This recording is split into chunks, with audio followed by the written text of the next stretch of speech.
2022లో నా దగ్గరికి గని దినేష్ జైన్ వచ్చి మీకు కిరణ్కి సంబంధించిన వీడియోలు ఫోటోలు ఉంటాయి ఇవ్వండి, అవి పవన్ కళ్యాణ్ గారి దగ్గరికి తీసుకెళ్ళి మీకు న్యాయం జరిగేలా ఉంటుంది అని చెప్పి నా దగ్గర నమ్మించి వీడియో తీసుకెళ్ళాడు.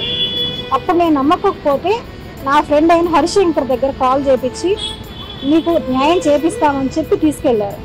ఆ తర్వాత 2025లో ఎప్పుడైతే నా ఆర్థిక పరిస్థితి ఇదయ్యి నేను సూసైడ్ చేసుకునే పరిస్థితి వచ్చిందో, నేను హాస్పిటల్లో ఉన్న 2 డేస్లో నా పర్మిషన్ లేకుండానే ఆ వీడియోస్ అనేవి రిలీజ్ చేయడం జరిగింది. అవి వచ్చినప్పటి నుంచి నా కుటుంబం కానీ, నేను కానీ, నా పిల్లలు కానీ ఎంతో సఫర్ అవుతాను. ఆ తర్వాత జరిగిన విషయాలు అందరికీ తెలిసిందే. ఎన్నో సమస్యలు పడి మేము కోర్టు ద్వారా అన్ని సెటిల్మెంట్ చేసుకోవడం కూడా జరిగింది. ఈ సందర్భంలో మళ్ళీ ఎక్కడ ఏం జరిగినా కూడా ఆ వీడియోస్ ఫొటోస్ని వాళ్ళకి తగిన విధంగా మార్పింగ్ చేసుకుంటూ రిలీజ్ చేస్తూ నన్ను నా బిడ్డల్ని చాలా బాధ పెడతా ఉన్నారు. ఇందులో గని దినేష్ ఇద్దరు కలిసి చేసిందే.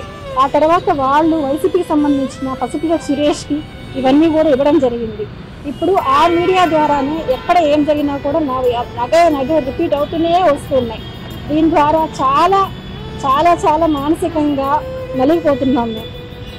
నేను ఇప్పుడు కూడా కంప్లైంట్ ఇవ్వడానికి వచ్చాను. ఎందుకంటే ఇలాంటివి జరగకూడదు, అవన్నీ డిలీట్ చేయమని నేను ఆల్రెడీ చెప్పాను. నేను రిక్వెస్ట్ చేసుకున్నాను, డిలీట్ చేస్తామని చెప్పి కూడా వాళ్ళు చేయలేదు. మళ్ళీ నేను అడుగుతుంటే వాళ్ళు అసలు పట్టించుకోవట్లేదు. అందుకే నేను ఇప్పుడు వచ్చి కంప్లైంట్ ఇవ్వడానికి వచ్చాను. మళ్ళీ కానీ ఇది ఇలానే రిపీట్ అవుతూ ఉంటే నేను ఎంత యాక్షన్గా తీసుకోవడానికి చాలా రెడీగా ఉన్నాను. దయచేసి అవన్నీ డిలీట్ చేయాలనేసి సిఏ గారిని కూడా కోరడం అనేది జరిగింది. అబ్దుల్ గని, దినేష్ జైన్, హరిశంకర్, పసుపులేటి సురేష్ వాళ్ళే